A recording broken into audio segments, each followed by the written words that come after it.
What's up, everyone? Hope you're doing well. Today we're going to be giving you the top 10 loadouts you can be using right now in Call of Duty Warzone. Now, these are going to be in no particular order, and I always recommend use what's most comfortable to you, because if you're not comfortable, you're not going to be pushing your enemies, and if you're not pushing your enemies, you're not getting more kills, which is kind of the point. We're also going to give you some bonus loadouts today, including the new RPK sniper everybody's been using, which is absolutely insane and a lot of fun to run. So if you like videos like this that are straight to the point, hit that like button, hit that subscribe button, and hit that noti bell so you don't miss another video like this, and you're always up to date on the current meta. Let's get you these loadouts. We've got 3 sniper loadouts for you today. Well, technically 4 if you include the RPK. But first up, we're going with the Moors sniper along with the FJX horse, but as an AR. Now, the Moors sniper, we're going to go with the photonic charge barrel, the Razorhawk laser light, the anti-material slug rounds, the super light 90 stock, and the Heinrichter hybrid scope. Now, this is actually hit scan right now and can one shot up to a certain range.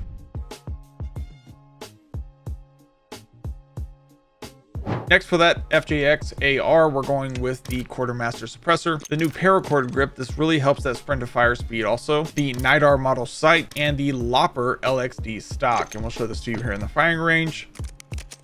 But this thing is still just an absolute beam and great for sniper support as well. And you can use it as longer ranges if you like, but I don't really recommend it.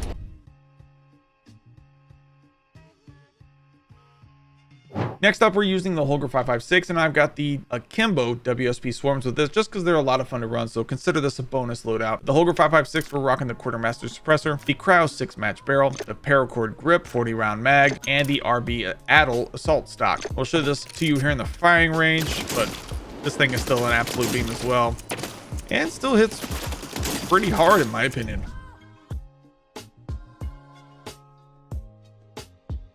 Next up, we have those WSP swarms with a Quartermaster suppressor. I like the high grain rounds, the Hipshot L20 laser, the 50-round mag, and of course you want that WSP Akimbo brace stock. And these are very, very fun to use and can be pretty deadly, especially at close ranges.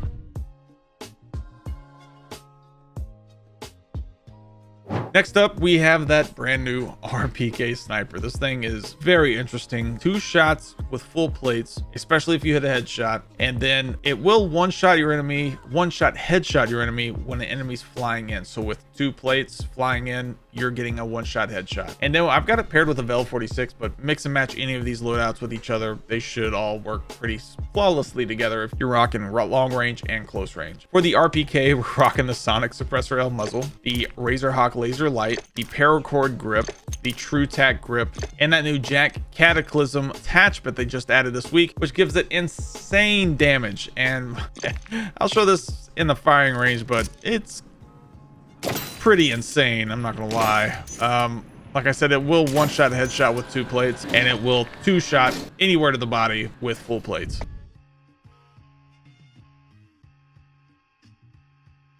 Next, for that Vel 46, we're rocking the Quartermaster suppressor, the Lock DX 203mm barrel, the paracord grip, the 50-round mag, and the Schlager soldier grip. This thing is a lot of fun to run. A lot of people are saying it's meta. I don't know. It's definitely accurate though. I'm loving using it, but I'm not sure if definitely top 10 when it comes to close range, but I'm not sure if top 5 it makes the cut.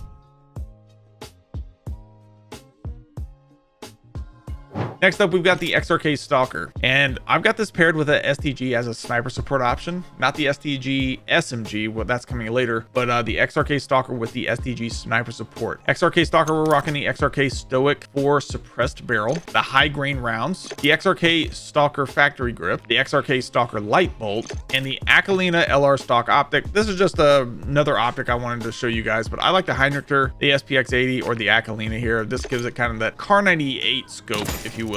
But this was a lot of fun to run as well, and this will one-shot headshot your enemies up to, I want to say 60 something meters, something like that, but it has to be a headshot.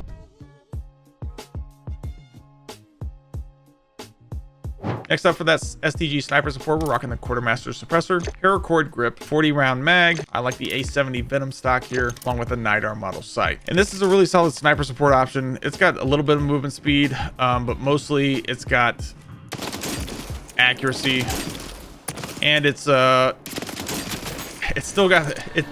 mainly accuracy. The SMG I'm about to show you for the STG is a little less accurate at range and has less of a mag. So you can put the 50 round on here. You're going to lose some speed there though. So keep that 40 round mag on there. You should be just fine.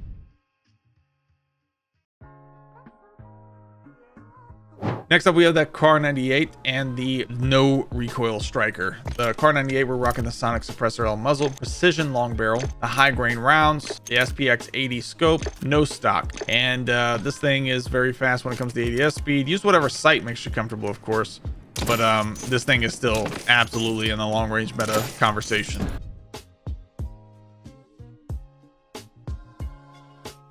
Next up for that striker, we're rocking the quartermaster suppressor, the striker recon long barrel, paracord grip, 48 round mag, and the Lockman recon series stock. And we'll show this to you in the firing range, but again, this thing, very little recoil, just almost absolutely none.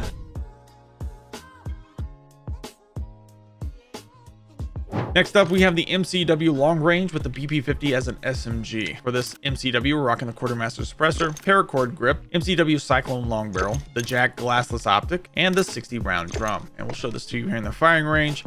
But I've always loved the MCW. It's like the M13 of MW3 for me.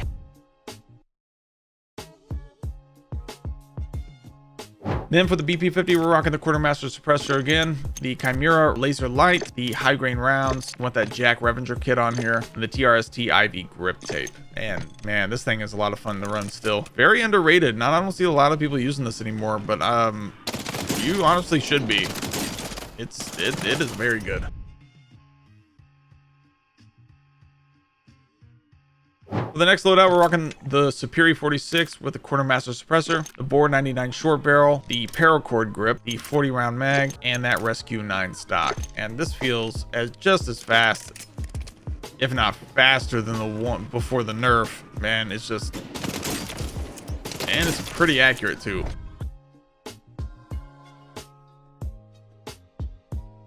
I've got this paired with the MTZ 556 with a quartermaster suppressor, the MTZ Drifter Heavy long barrel, paracord grip, the 50 round drum, and the EXF close quarters assault stock. And this thing doesn't move as well, man. This thing is so much fun to run. But I think, you know, to each their own here. But I like a sight on it. If you don't want a sight on it, maybe take off the paracord grip here, because the EXF close quarters stock is really solid.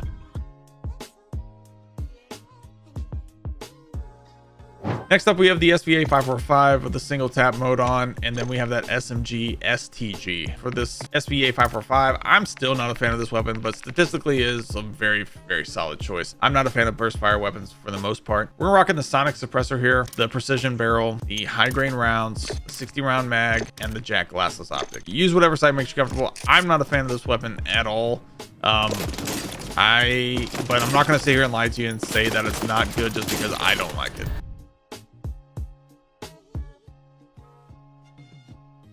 Next, we have the STG SMG. This, though, I am a fan of, but I've got the factory short barrel here for the STG, the R6 hand stop for this one, the Knot Z3 grip, the A7 Venom stock, and the Nidar model sight. And this thing is as fast as the Superi and better when it comes to damage than the Superi. Just absolutely deletes. But like I said, it does have a little bit more kick, so at longer ranges, you can still hit it, but it's not viable there. You want it here, mostly. And this is kind of pushing it, but still works.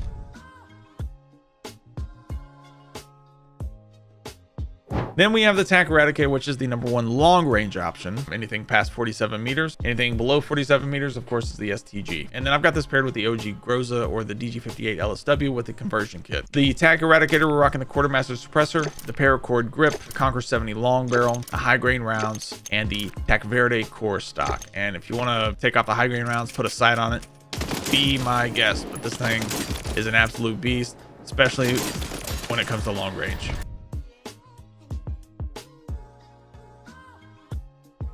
Then for that Groza, we're rocking the quartermaster suppressor, 40 round mag, Jack glassless optic, the Nightshade rifle kit, and the Varanus steady grip. And then this thing is just a lot of fun to run as well. Win a lot of gunfights with this, and just easy to win. Then for the number 1 overall loadout for Rebirth Island, I'm rocking this STG-44 with a static HV. STG, we're rocking the Quartermaster Suppressor, Heinricher C70 long barrel, 50-round drum, Jack glassless optic, and the DR79 combo stock. And this thing is just an absolute blast to use.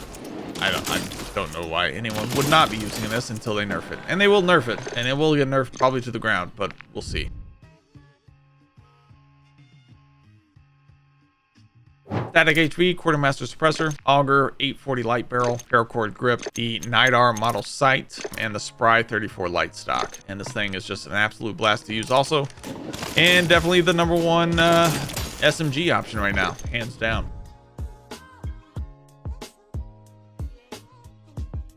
But thank you guys again for watching. If you guys like this style of video, make sure to hit that like button, hit that subscribe button, hit that noty bell so you don't miss a video like this or like any of these. We'll see you in the next one.